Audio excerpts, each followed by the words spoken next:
Okay, round two of this video. I tried yesterday and I got frustrated and quit halfway through. You'll never see that. Let's jump right in. This is going to be all about water.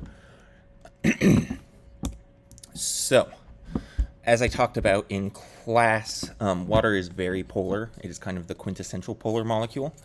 And because of that, it forms hydrogen bonds. It is, again, classically, the quintessential hydrogen bonding molecule in biology.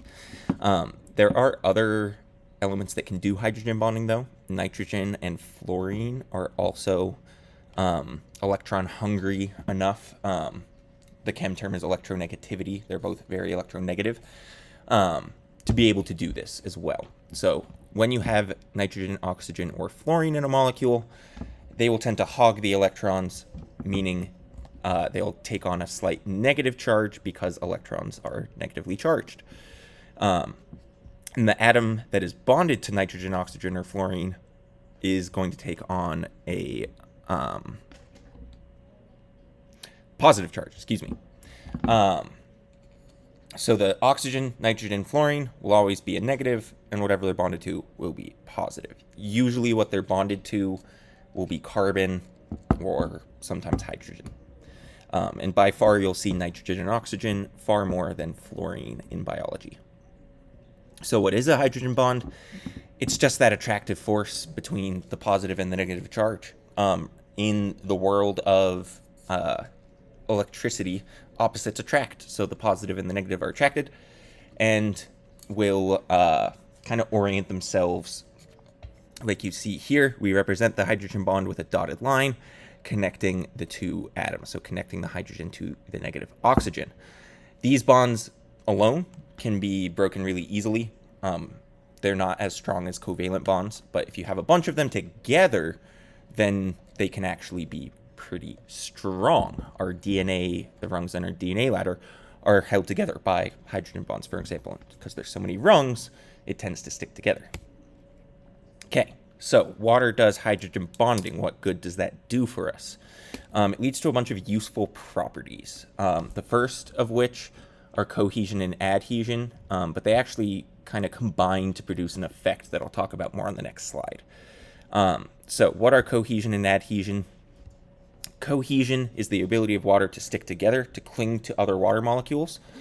The positive hydrogens will cling to the negative oxygens, and this causes them to do things like form droplets rather than spreading out. If you have a drop of rain on a window shield, for example, forms a drop. You can see the drops of dew on the leaves here. This is all because the water molecules are holding on to the ones below, and their combined hydrogen bonds are stronger than the force of gravity.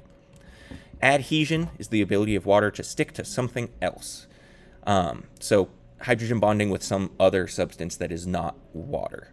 It can be glass, it can be tree, like internal tree root things. I'll talk more about that in a second. But it's water sticking to something else. So the way I remember this is cohesion. If you have like a cohesive group, it's a group of people that work together well, stick together, and they're all people. They're all kind of working towards the same goal. They're all the same. They're all people. They're all the same thing. Adhesion is like an adhesive, like glue, and we use glue to stick two different things together. So water to glass in the hydrogen bonding example, but adhesion is water sticking to something else. Cohesion is water sticking to itself. With these two properties combined, we get this thing called capillary action,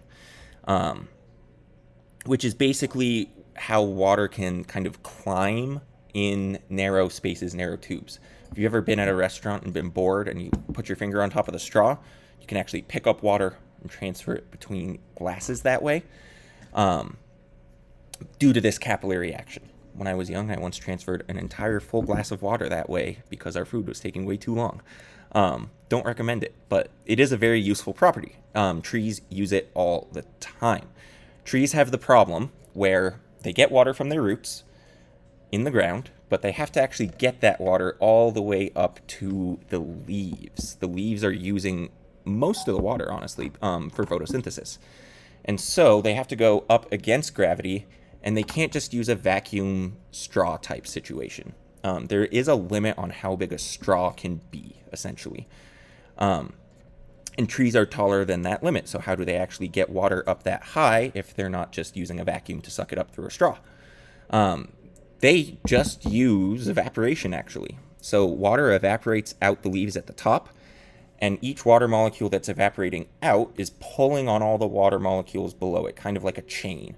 So one leaves, and it pulls on the next closest one below it, which pulls on the closest one below it, so on and so forth. It actually just slowly pulls the water up through the roots, up through the tree, through these special water conducting cells called xylem. They're just hollow tubes, up to where the water is actually needed. And the water can actually do this because it is adhering to the walls of those conducting cells, as well as cohering to itself. And as long as water is evaporating out the leaves, it will continually pull water up from the roots. Which is why you'll generally see the leaves dry out first before the roots do. Okay, next property. Surface tension.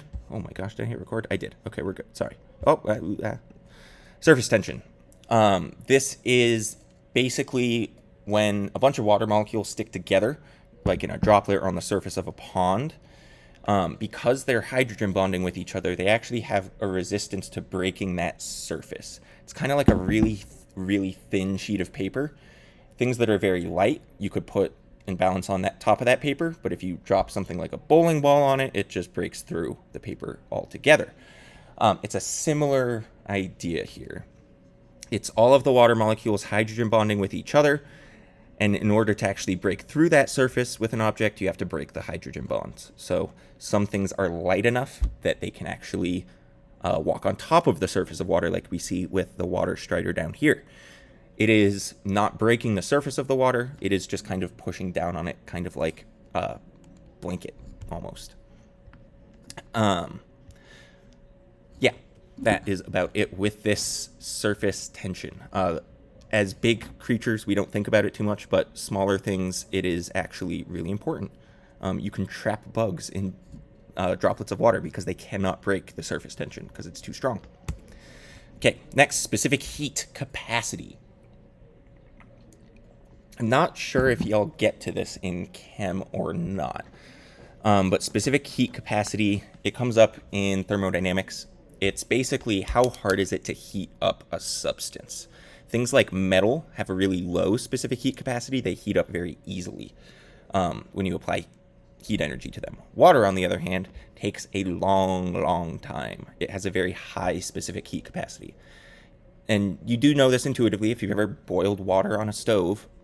The pot gets hot way before the water gets hot. And that is due to this different specific heat capacities. Why does water have a high specific heat? Because of its hydrogen bonding, yet again. So it all comes back to it being polar.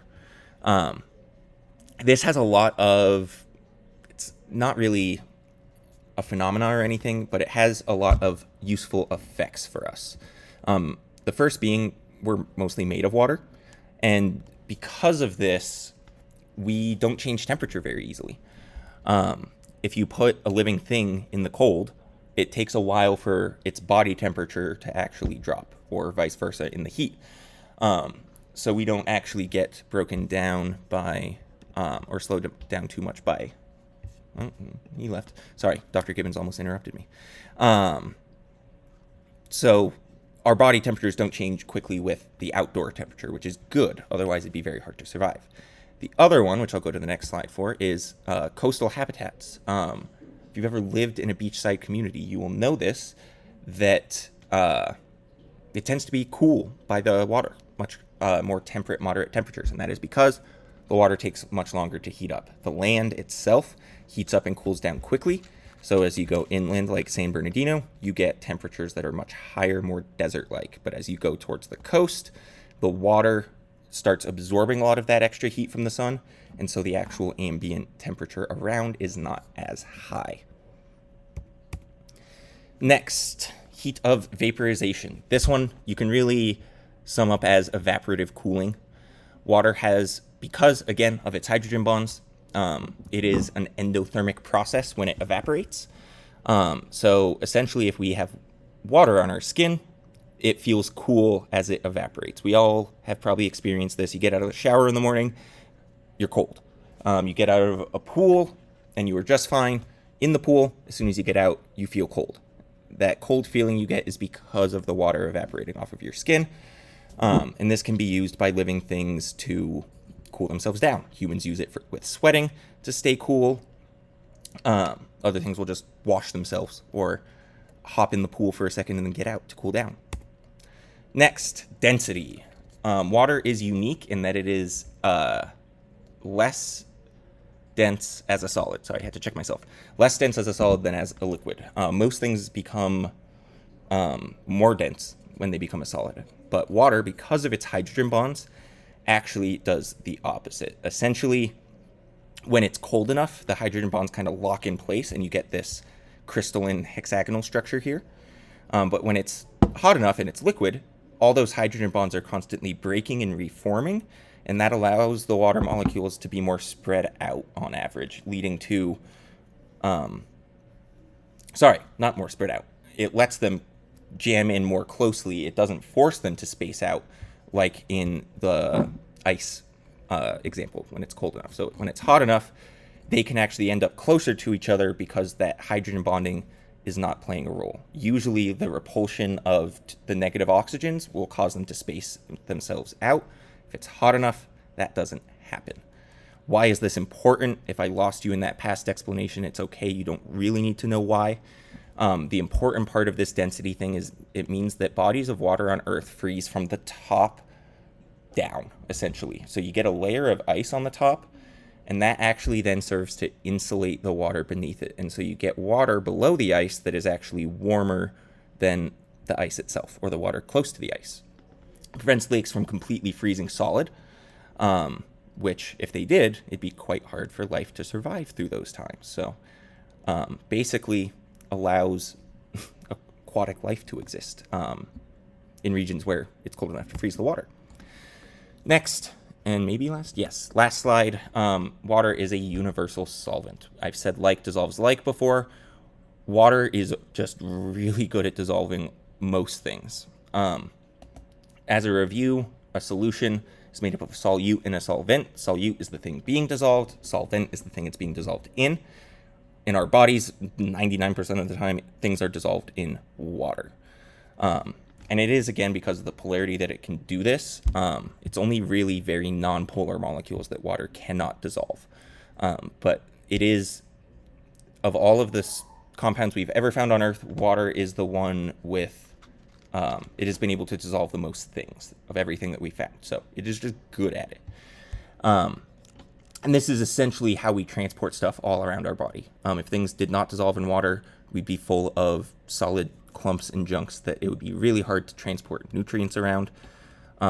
So our bloodstream, our cells are all mostly water that allows these nutrients to flow and be transported through that water. Okay, that we'll go over these interactive note questions usually in class, so you don't need to worry about doing them here. Next lecture we'll cover probably more than acids and bases. It might look more like my own, but that's it for this one. Yeah, slightly long. Sorry. Bye. Oh wait, that's all, folks.